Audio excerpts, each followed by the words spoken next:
You were really sad Putin's got cancer?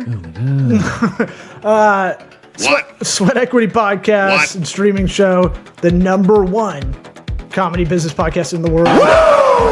Yeah, Ric Flair, I hear you. Pragmatic entrepreneurial advice with a real raw dog talk. Listen to us on iTunes, Apple Podcasts, Spotify, YouTube, kinda Vimeo for sure, because we're hot on Vimeo, baby.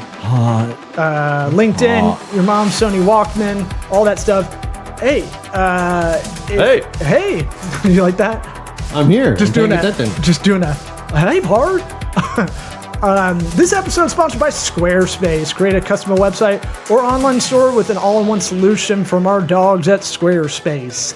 We've made about 200 sites or worked on 200 Squarespace sites on our own, probably at this point. You say that. That's a lot, for sure. But it's my go-to for a CMS, content management system. You can you've got Fluid Engine now that you can make websites any which way you want it. No programming, no coding, unless you want to. It's up to you. Okay. You can add integrations, no problem, lickety split. I want money. You start with that free trial today with the link in our episode description. And if you don't need a website, you should need a website. Everybody should have one. But if you don't need one and you want to help out the show, you can be our BFFs by subscribing to the podcast and whatever you listen it to. Rate it 5 stars. Give us a little hookup. Holler if you hear me. Okay. And write a short review. And then share the show. All that takes 30 seconds. Yeah. Yeah. Maybe 90. Do it, though. Maybe 90 Actually if you're do it. driving. Right? Just do it. Share the show. Hey, here's something you like. Dick jokes and business, right? Yeah. Entrepreneurship and vagina stuff. Let's get it going. Hotty toddy. Sweat equity.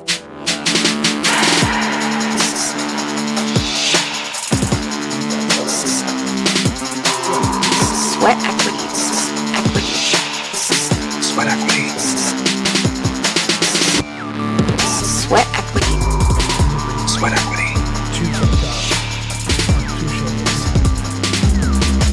You are listening to the Sweat Equity Podcast. Sweat equity. So I was watching your podcast the other day, and here you go. There's the bang. Oh, yeah. So, the Bang... I hate walking around with a Bang energy drink because it is the new, like, I don't know, no fear shirt to me. Okay. I don't know. There's something about I work out in a gym that is a lot of bodybuilders and a lot of, like, kind of really insecure, yoked people, and they all carry around either a jug of liquid that is not water. It looks like Zephyr Hills gallon thing of protein. Or an old milk carton of, like, what looks like coolant. Right. And then the other half drinks the Bang energy drink, and it just feels very in your face. Yeah. It's like, oh, hey, Monster, we're gonna ramp it up a bit. Right.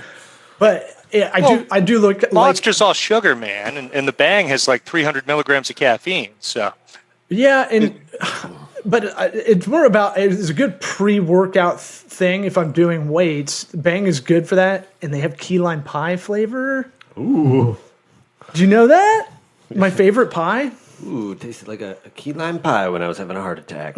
Well, it's got creatine in it too, which is good. Yeah, and I'll look swole Dude, as I die. These sleeves if you're watching on video, these sleeves they just popped off. They got scared. Mine too. Whatever. Thomas Ryan, do you go by Thomas? Tommy? I usually go by Tom. T-Dog. Good. All right. Passed our test. Why don't you cool test.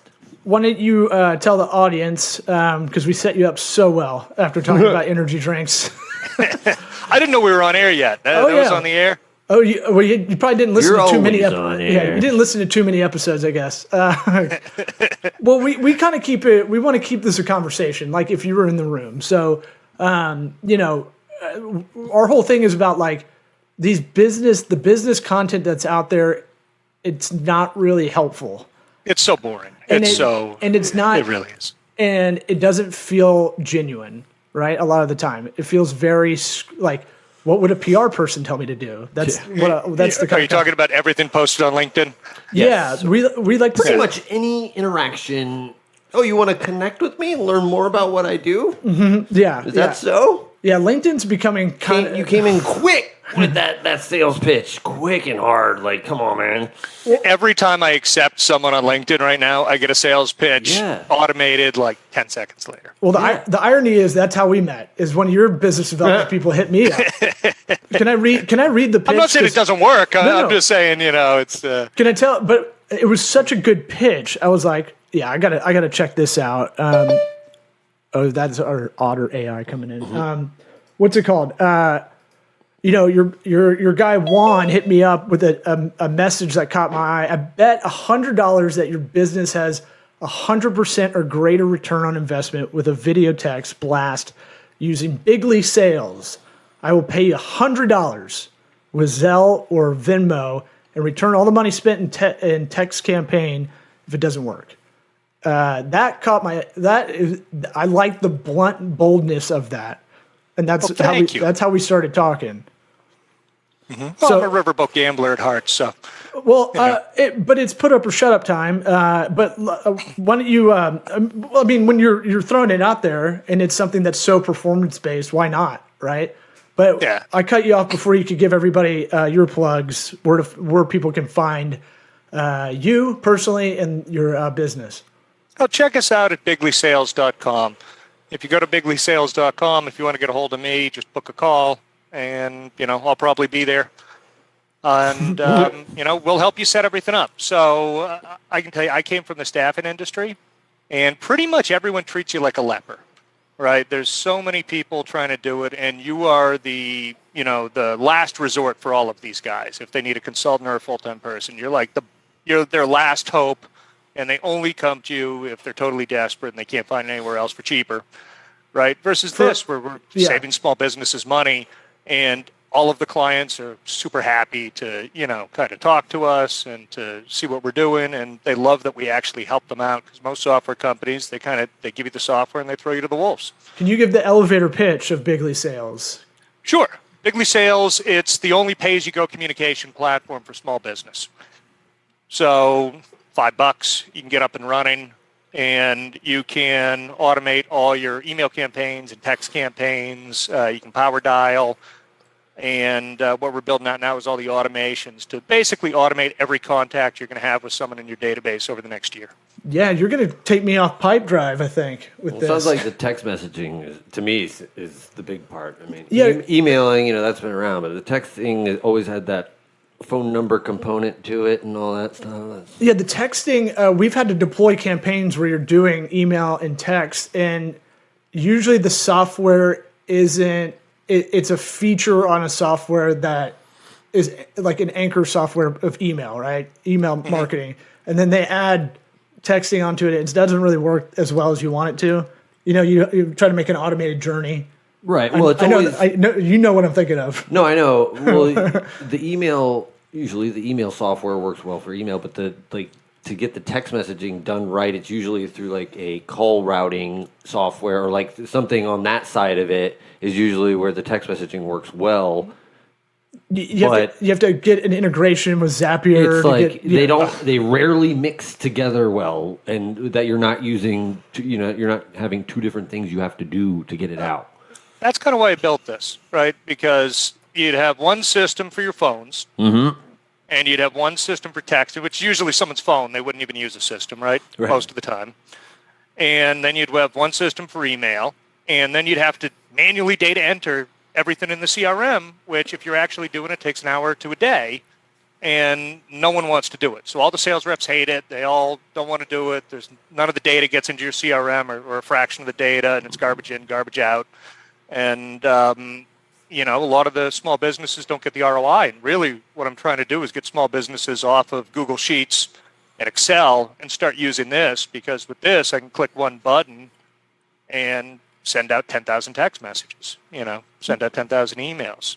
Yeah, and it should be in its own separate it should be siloed there. Like CRM should be siloed with email deployment and text deployment, Yeah. Everything's going to be like that in 10 years, And you can get that today with like Salesforce or HubSpot, but they're asking for $50,000 a year. Yeah, six-figure check. No.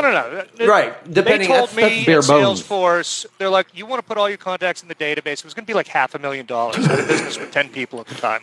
It's like, come on, guys. I mean, just have a bunch of you can just computers take laying some in around. and put them out, and, you can, every time you want to do something, you take them out and put more back. It's like, get out of here. But you're right. That's the only thing that does it all. It's $500,000. Yeah. Good luck. And look, Good luck getting to the next level. Necessity breeds innovation, and I've been on the interface. I've been through the pitch with you guys. I'm waiting on my $100, by the way. But it's. Did you not get your ROI? You didn't get the ROI on it? I got 0 because I put 0 in. No, I've been. Credits, man. I'm working on a campaign, and then I'm going to push it out for the agency. But for I talked to you. Truth to the or full disclosure to the audience. We talked before, and I go.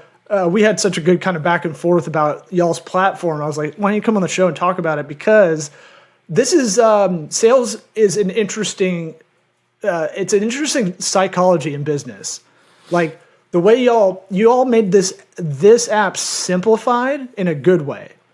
Meaning, like, I'm not saying like it's simple if anybody's just not really like think Apple when they came out with stuff that the second wave of Apple basically. They designed everything to be so easy in the user experience, user interface that, kids that are 1 year old can use an iPad, right? Yeah. Yep. I feel like my 3-year-old was using an iPad like nothing. I feel like y'all kind of solved the same thing where Windows was very convoluted and used to be expensive personally for everybody. And Apple came in and like, we'll make this easier for everybody. Less frustration. Salespeople, your general salesperson not the biggest tech person. No, not usually on the vanguard of innovation when it comes to tech. They're not reading. Got to be out pounding the pavement. Well, if anything, most of the people I know in sales, they despise it. They want it. They hate it. Yeah, it's gonna take my job. Everyone somehow. hates CRM. Everyone, and CRM for the people who don't know. It's customer relationship management. It's any computer system that actually stores data, stores contacts when you talk to people, so any system like that. I got a question about reporting on how does it work? You got to put your nicotine gum in like a dip. How does it work? I went from smoking 3 cigarettes a day to 3 packs of the nicotine gum. This is the first piece I've had in a minute. And it's more expensive. He got me addicted to nicotine gum. What a monster! Don't put it on me. What a monster! Put that on me. It's like that's what I think of with Bigley. It's like giving kids cigarettes in the schoolyard, right? There we go. They're going to keep using There's it. your tagline. Once you get them on there. I got flavored cigarettes for you.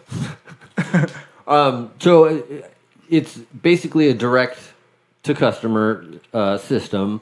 How much reporting do you guys? How much leave? Because I haven't been in it. I haven't looked at it, and I'm just curious because that's always the big problem. Nobody can see what is getting accomplished.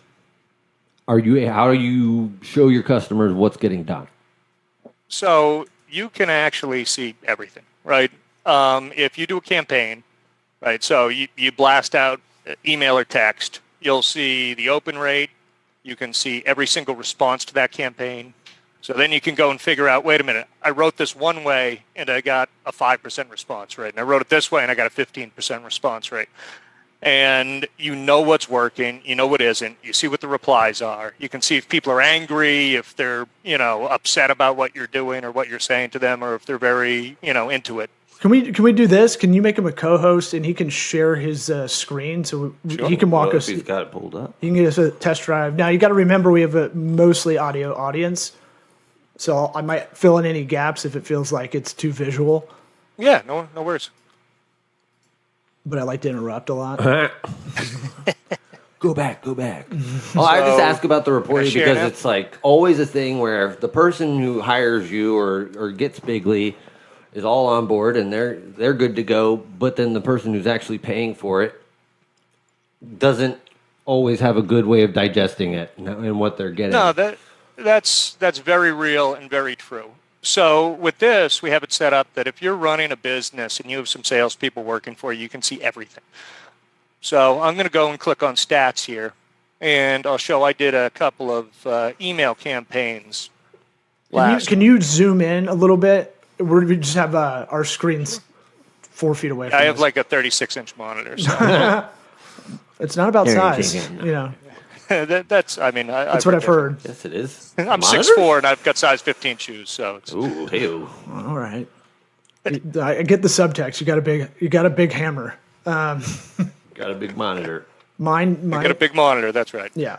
All right. So this is something that we sent out the other day, and you can see. Okay, there was 25,459 sent. It's an event, 25,356 deliveries. We had 4,996 opens. We had almost 3,000 unique opens. There was 14 failures.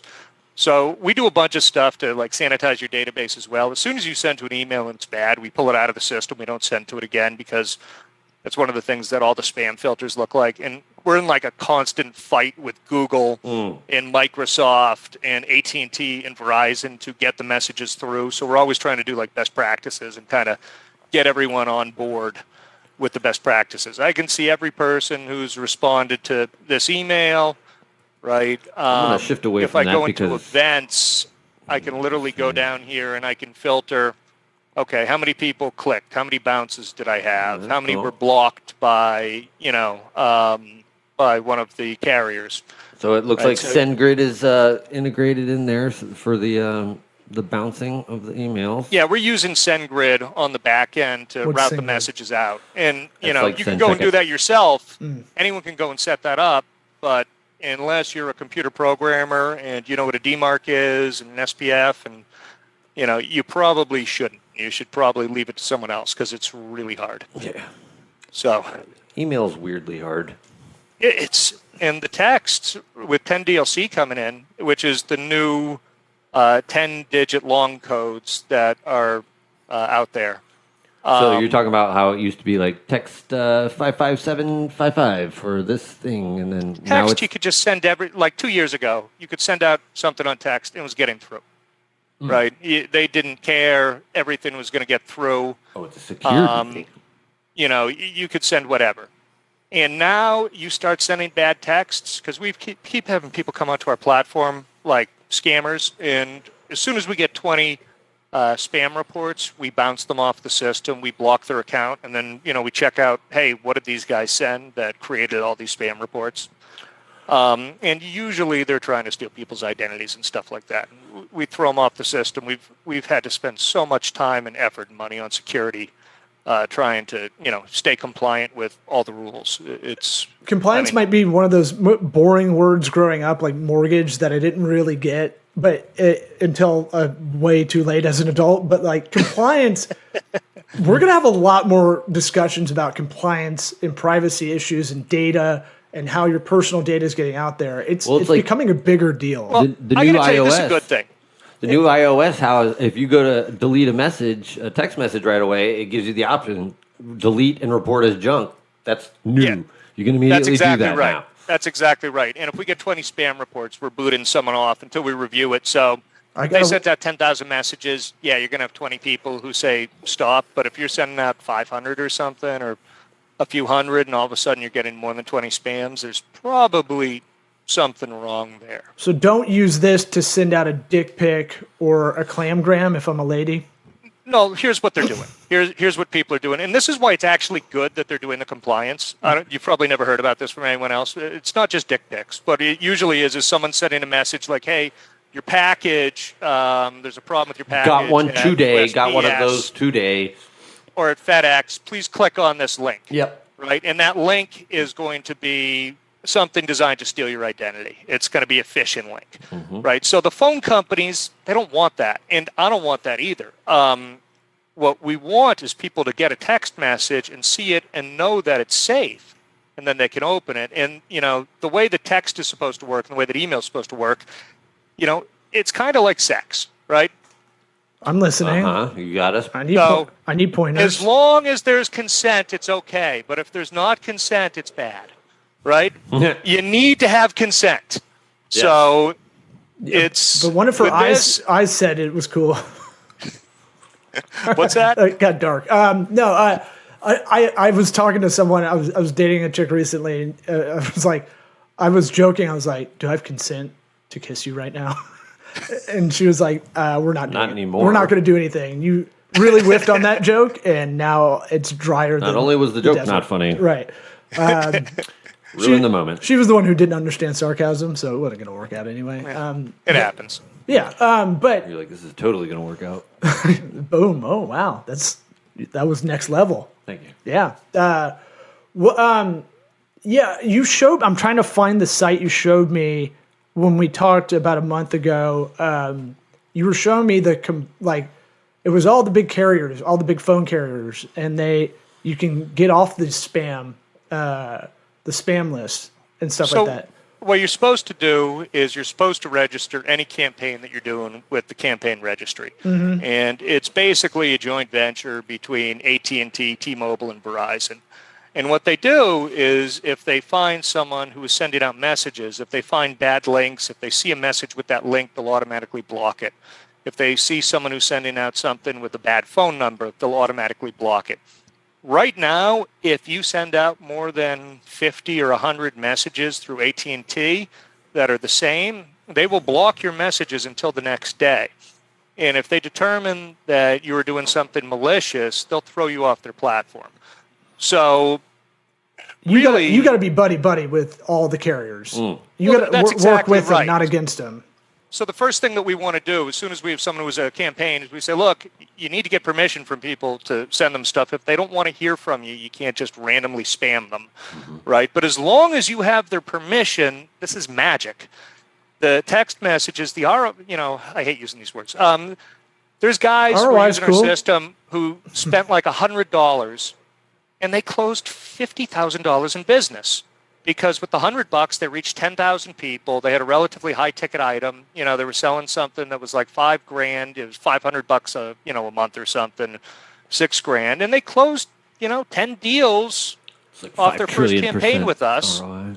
So they turned 100 into $50,000 of revenue this year, $60,000 of revenue this year, right?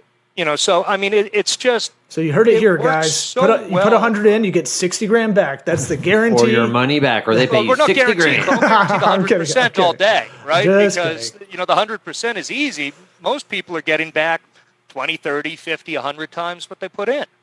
Yeah. So no, it's just a no-brainer for most companies. Are y'all going to add direct mailer into this eventually? Direct mail.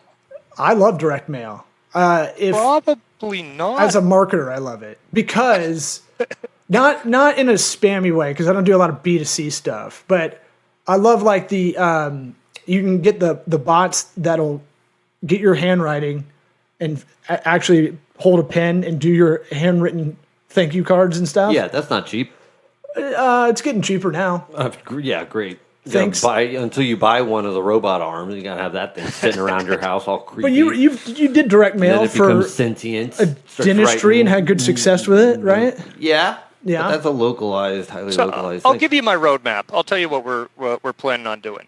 Right. So the first thing we're building out right now is all the automations, right? All the triggers and all the automations. So like if you miss a call, you can automate back a text. So someone calls your business, you're a plumber, you're, whatever, you're out and about, you can't answer the phone, you're on another call, and you're like a one-man shop, you automatically text them back. And if you don't text them back, you're going to lose that business, right? Mm-hmm. So, there's some immediate value add and stuff like that. And then automating all the sequences. Someone joins the database, you can send out a sequence of, emails and texts and put that stuff together where I'm going to send 10 messages over the next 10 weeks.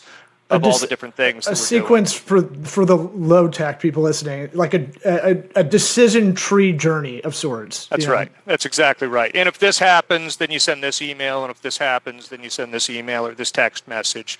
And we're building out those journeys right now in the system. And again, you can buy something like SalesLoft that has that already, but you're talking 5 figures, 6 figures, right? So it's out of reach for most small businesses, just totally out of reach, and that's if you know how to set it up. So to me, I feel like the final piece is the website chat bot for the lead capture side of things. Yeah, to kind of we're going to close put that those in as circle. well. So that is on the, okay, that's cool. Talk to our boys at Zyrotalk. Right. So what we're going to do Zyrotalk's is, legit. Yeah. I think you read my mind. What we're going to do is we're going to start with landing pages. We have an email generator. We can put together like a cool looking email in about 5 minutes, and you're going to be able to do the same thing with a landing page. You're going to be able to pick a picture from Unsplash, or we're probably going to do a Stable Diffusion AI thing where you can write the AI That's cool. and tell it what you want, and it'll just throw the picture up there. And then on that, we're going to have a Calendly type clone, which you can schedule appointments from there.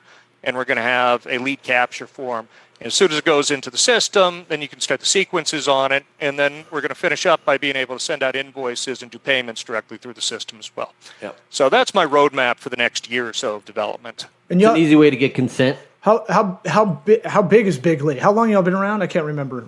So I launched in July. We have 57,700 people as of earlier today who've signed up with us. That's incredible. How good everything is already. This is since July. 7 months old. Wowee. Yeah. Good for you. Yeah. Thank great. you. And the roadmap is very that sounds like a very efficient, smart roadmap to keep adding those, adding parts to the game, but really focusing on this main aspect of it first. And that's it, because people want one tool that does it all. You don't want to have to figure out Zapier, right? I don't want to know how to do a Zap to integrate this to my spreadsheet, to integrate this to something else. And I'm sorry, salespeople just aren't going to sit down and figure that out. Like 99% of them aren't going to sit down and figure that out. Y'all aren't going to get Even into the people that are supposed to figure it out don't figure it out. You're not going to get into the form game, because forms are starting to get expensive like this in a smaller scale. But Well, he doesn't need a form game. I know, but if you have we're your basically website, going to have the form on the landing Right. page, right? So the landing page is going to be the front end of the funnel. It's going to automatically go into the system. Right. You're going to automatically get consent when someone, fills out the form, or when they go and schedule a meeting with you. And, then it goes into the system for the outreach and the tracking and the automations. And then at the end of the journey, you can send them an invoice and have them, pay automatically, either through text or email. Well, That's where I'm going. Yeah, that's smart. Like Recurly, but better touch points. But we want to hear about you. And we forgot to ask at the top, what advice would you give your 13-year-old self? What advice would I give my 13-year-old self? You guys are going to hate this, but I'm probably going to tell my 13-year-old self, don't drink.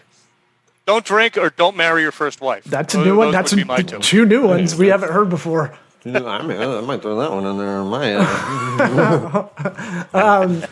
Don't drink, that's fine. You've been sober. I've been sober now for months and months. California sober. California sober. 100% sober. But look, I did 2 weeks and I was like, I'm good over the holidays. Yeah, I was I like, heard your podcast about ruining Christmas. So was that a big issue growing up? Were you a party animal? Were you coping with something? I went to Tulane in boy. New Orleans. Yeah. I think I was drunk pretty much every day from 1996 through about 2014. So I said, I'm going to shut it down. It's a When I long had time at kids, Tulane. I said, call it a day.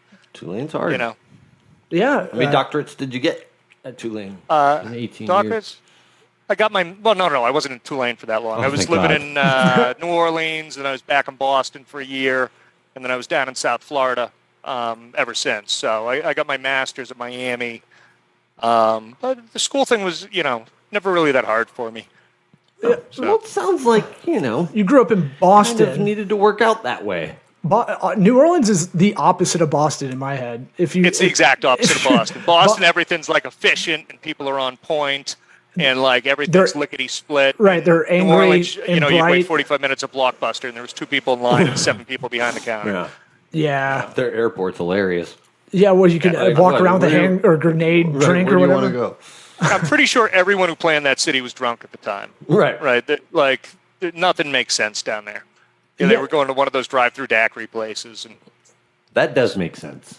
Yeah, that works for me. I had New Orleans is. I can't believe you lived there that long, and then went to Miami of all I places. was there for 4 years.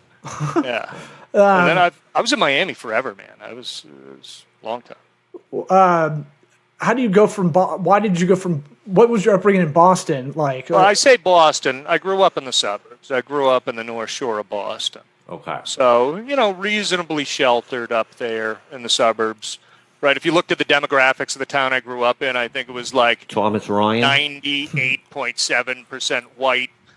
And then, there was like one, African American family and one Hispanic family and one Asian family and, one Indian family. And that was basically the demographics where I grew up in Massachusetts. And New Orleans was a little different. Flip-flop it. Right? Yeah. Same with Miami, where it was, 13% white non-Hispanic. Right. Oh, if you don't know a little bit of Spanish in Miami, you're fucked. Oh, yeah. Yeah. What part of Miami were you in? Brickell? Yeah. Well, I lived all over. Coconut Grove? I lived in basically every part of Miami. So I lived in the Gables for a while. I feel like there's lived in the Grove for a while. You're hiding some stories here. Were you a drug kingpin down there? Why are you always moving around so much? When I moved down there, me and my brother had a place on South Beach. We bought a place on South Beach after college in pre-construction in 2001. Mm-hmm. And the place got done in 2003. And when I was applying to college for grad school, Harvard said no, Stanford said no, and Miami gave me a full scholarship. So I was like, well, I already got a place here. I was living in Jupiter at the time. So full scholarship in grad school? Yeah, they paid for 75% of the tuition. Wow. And then I got a TA job there. They gave me a TA job. So I was making, $15 an hour, whatever the hell it was. What was your SAT score? I feel like we're talking to a big brain here. You're too smart to be on the show. I did pretty well in the SATs. What did I get? A 1470? What'd you back get? in the day. My highest? Yeah. My English, all the English part were so horrible. My math would be, if you broke it out, my math. What's the number? It's 1080, but my math was 700 of that. And then my reading comprehension, I got better at reading later, but it's I just couldn't focus on it. I don't know. I got 1330. Huh? There's a lot of people who just hate those tests. 1330? I know people who go in there. What? Yeah. What'd you get? 1330. You never told me that. Oh, that's good. That's good. Thank you. Why would I had friends from high school, I played basketball with, and they just filled out the bubbles, right? They just went, or they made a smiley face or something, and they got their 900 and called it a day. Yeah. Well, I do think it's bullshit, the SAT, because the 3 sections would be non-math based, and then 2 would be math. And I was like, why is it? There's a minute after, we all took it that it was a 2400 scale. Yeah, that's the and NFL. Now I think it's back. It's back, yeah. But that's the NFL adding a game. I hate it because all the stats are kind of messed up. You can't compare people to year over year, right? And it messes with me. The 14-game seasons, and now they got 17-game seasons. My dad played in the NFL when it was 14-game seasons, but it had been 16 games for 30 years or something like that, right. And it's just a better number. Anyway, but my ACT 27. That's good. Much better. 29. Okay. I wasn't as good. 29. That's what it was.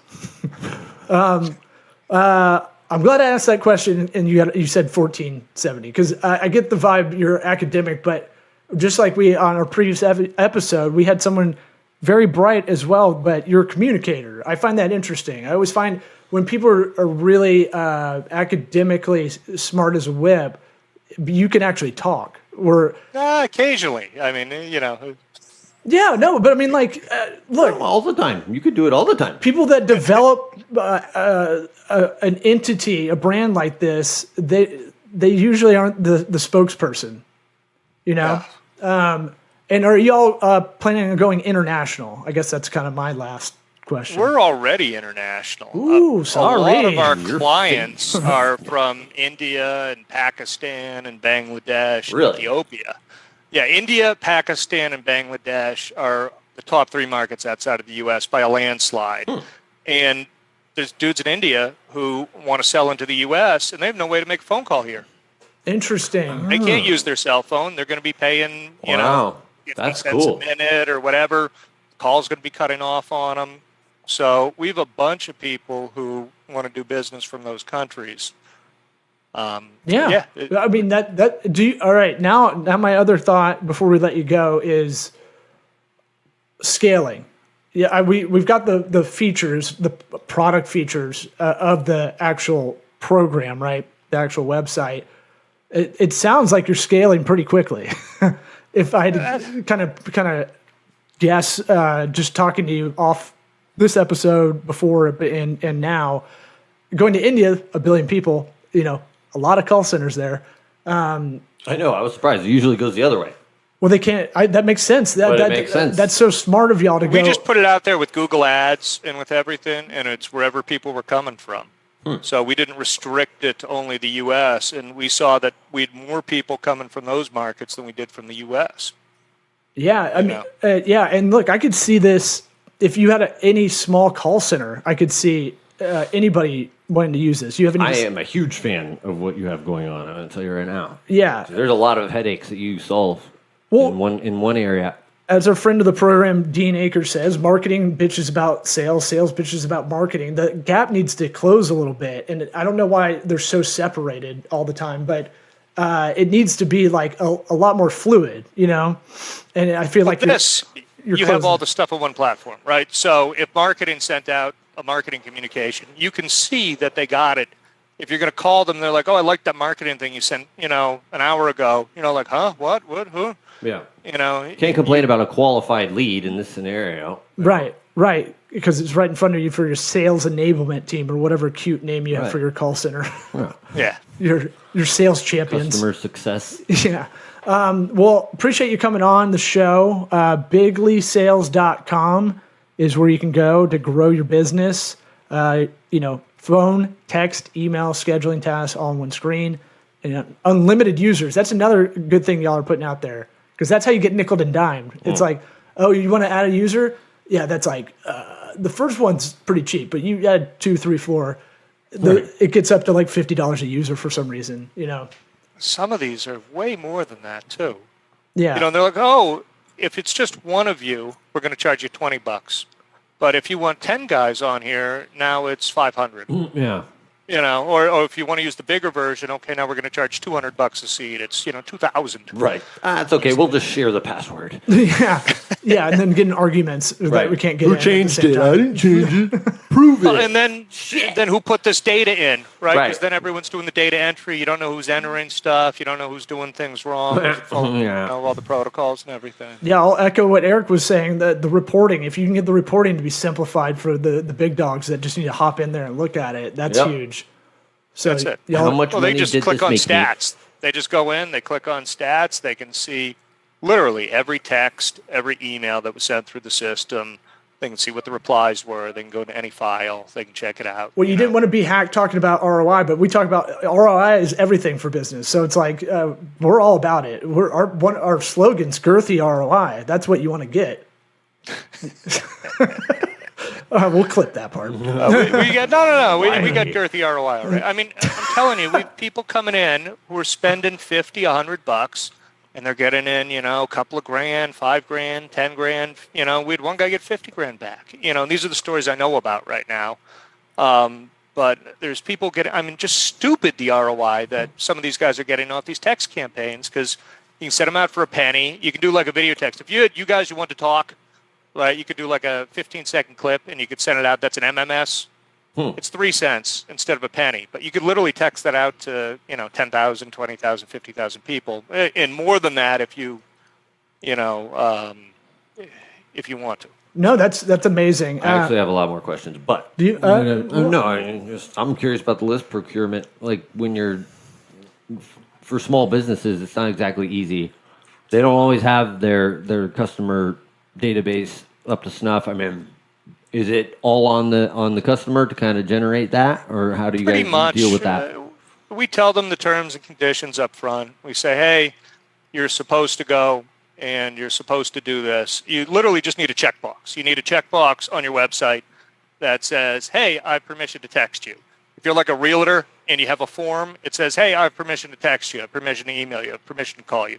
You need like a one-sentence thing that says, I have permission to reach out to you if you do this. And that's all that's required. But then on the other side, if all of a sudden, you're sending out 1 million messages and the people are all reporting spam, they're still going to throw you off, the phone companies. So they're really tightening up. it's a good thing. It means that there's going to be way less spam, way less phishing, way less people trying to steal your identity, because most of the stuff that I saw that was, on my site that was malicious was people trying to steal your grandma's, bank account. Right. Trying to steal her credit card information, trying to steal her social security number. And, you want the phone companies to be tough on that stuff. You don't want people using this to defraud old people. Mm-hmm. Yeah, you don't want to. That's birthday card money. Right. I want that $5. Yeah. So we tell people the best practice, but what the stuff that I really care about, that we're gung ho about, if someone's trying to steal people's information, we're going to boot them off the site, within about 15 minutes. And then if they ever sign up again and they try to use the same credit card or the same phone number, the same email address, we're going to block them before they can do anything. And we're trying to get a little more sophisticated and do it a third time. Other different Recording in no, there is no progress. third time. There is no third time. I hope this is recording the whole time. It's recording. Chill. Okay, I'm just making sure. I just heard the Zoom lady say. I know we don't need the Zoom recording. But that's the stuff that we really care about, that we're gung-ho about getting, anyone who's a bad actor, who's trying to do criminal activities, we want to get them off there as quickly as possible, not let them back on. Well, and it's a fight, man. Like, my first customers were all Russian hackers. Really? I wish I was joking. No, that's cool. Yeah, it's not talked about enough. I mean, especially after the election of 2016, with a lot of that stuff going on. How just subverted all that stuff got. Like, I feel like a lot of stuff's coming out of there, like that. That in South Florida. If I see a Boca, if I see a South Florida area code number calling me, I'd never pick it up. Call from Togo. If I get a 561 call, 561. I know 100% of the time it's a telemarketer. Like 100% of the time. Yeah. Well, we're rooting for this. I'm gonna use it. I'll get Eric on it as well. Maybe we use it for the show. It, yes. Yeah. No, I'm interested. Well, set up a success call. If you need some help, and I'll pay you out. We'll pay you out live if you don't get your 100% ROI. Okay, cool. All right. It is called success. Yeah, I like it. Hey, you gotta have a cute name for it. Look, that's how you gotta do it. That's a cute name. It's the success call. Yeah. We don't let people fail. You can tell people, hey, it's a cute name for a sales team on our side. But yeah. No, what we do differently. I'm telling you, most you're of the gonna software upsell, cross sell the whole time. They throw you to the wolves, right? And they're like, "Here's our stuff. You paid us your money. Now go and figure it out." And we go and we hold your hand and we say, "Here's how you load up all the other people. Here's how you buy your numbers. Here's how you upload your data. We show you how to do it. We do it for you." And then, the second, third time around, you can probably do it on your own. But if you need help, you give us a call. Right on. I love it. Appreciate it, man. Well, Tommy Ryan, thanks for coming on. Tommy Ryan. Appreciate you coming on. And we'll be users for sure. Thanks, guys. I really appreciate it. All right, buddy. Thank you.